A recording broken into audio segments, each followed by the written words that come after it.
In which state did prime minister Modi inaugurated India's first bamboo based bio ethanol plant? భారతదేశపు మొట్టమొదటి వెదురు ఆధారిత bio ethanol ప్లాంట్ను ప్రధాని మోదీ గారు ఏ రాష్ట్రంలో ప్రారంభించారు అన్నారు. మనకి ఇక్కడ కరెక్ట్ ఆప్షన్ వచ్చేసి అస్సాం. సో అస్సాంలోని గోలాఘట్ డిస్ట్రిక్ట్స్లో ఈ నుమాలిగర్ రిఫైనరీ లిమిటెడ్ దగ్గర ఈ బ్యాంబూ బేస్డ్ బయో ఇథనాల్ ప్లాంట్ని ఇనాగరేట్ చేశారు. So bamboo based bio ethanol ప్లాంట్తో పాటు ఒక పాలీప్రొపిలెన్ ప్లాంట్ను కూడా ఇనాగరేట్ చేశారు. ఈ బయో ఇథనాల్ ప్లాంట్ యొక్క ఇన్వెస్ట్మెంట్ వచ్చేసి 5,000 crore, పాలీప్రొపిలెన్ ప్లాంట్ యొక్క ఇన్వెస్ట్మెంట్ వచ్చేసి 7,000 crore. అసలు ఏంటి పాలీప్రొపిలెన్ ప్లాంట్ అంటే, ఈ పాలీప్రొపిలెన్ ప్లాంట్లో ఎందుకు యూజ్ చేస్తాం దీన్ని అంటే, మనం జనరల్గా డైలీ యూజ్ చేసే ఈ ప్లాస్టిక్ మెటీరియల్స్ ఏవైతే ఉన్నాయో, ప్లాస్టిక్ వస్తువులు ఏవైతే ఉన్నాయో వాటన్నిట్లలో మనం ఈ పాలీప్రొపిలెన్ అనే దాన్ని యూజ్ చేస్తాం.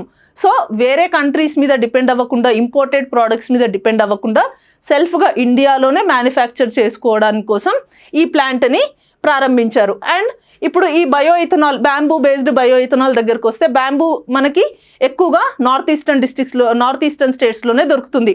అండ్ అక్కడ కూడా బాల్కో అండ్ టుల్డా అనే ఒక 2 బ్యాంబూ వెరైటీస్ మనం వాడుతున్నాం. సో ఈ 2 బ్యాంబూ వెరైటీసే ఎందుకు నార్త్ ఈస్టర్న్ డిస్ట్రిక్ట్స్కి, ఇవి ఇండిజినియస్ బ్యాంబూ వెరైటీస్ అనమాట. సో వీటిల్లో హై కంటెంట్ ఆఫ్ సెల్యులోజ్ ఉంటుంది.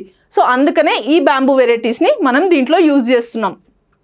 సో ఎవ్రీ ఇయర్ ఈ నుమాలిగర్ రిఫైనరీ లిమిటెడ్ ఏదైతే ఉందో, ఈ ఫ్యాక్టరీ ఏదైతే ఉందో దానికి 5 lakh tons of bamboo procure చేసుకుంటుంది అనమాట. అంటే ఈ నార్త్ ఈస్టర్న్ స్టేట్స్ నుంచి 5 lakh tons ఆఫ్ బ్యాంబూని ప్రొక్యూర్ చేసుకుంటుంది. ప్రొక్యూర్ చేసుకొని సమ్ 60,000 కిలోలీటర్స్ ఆఫ్ ఇథనాల్ని ప్రొడ్యూస్ చేస్తుంది. అండ్ 5 lakh tons ఆఫ్ బ్యాంబూని తీసుకోవడమే కాకుండా ఈ రూరల్ ఏరియాస్, నార్త్ ఈస్టర్న్లో ఉన్న ఈ రూరల్ ఏరియాస్ ఏవైతే ఉన్నాయో అక్కడ రూరల్ ఎకానమీని బూస్ట్ చేయడం కోసం ఆ రూరల్ ఏరియాస్కి ఒక 200 crore ఇన్వెస్ట్ చేస్తుంది అనమాట.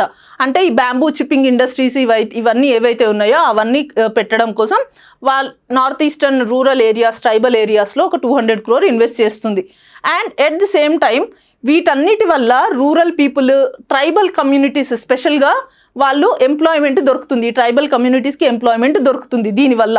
అండ్ మనం ఎవ్రీ ఇయర్ August 10th రోజు వరల్డ్ బయోఫ్యూయల్ డేని సెలబ్రేట్ చేసుకుంటున్నాం. August 10th రోజు వరల్డ్ బయోఫ్యూయల్ డేని మనం సెలబ్రేట్ చేసుకుంటున్నాం.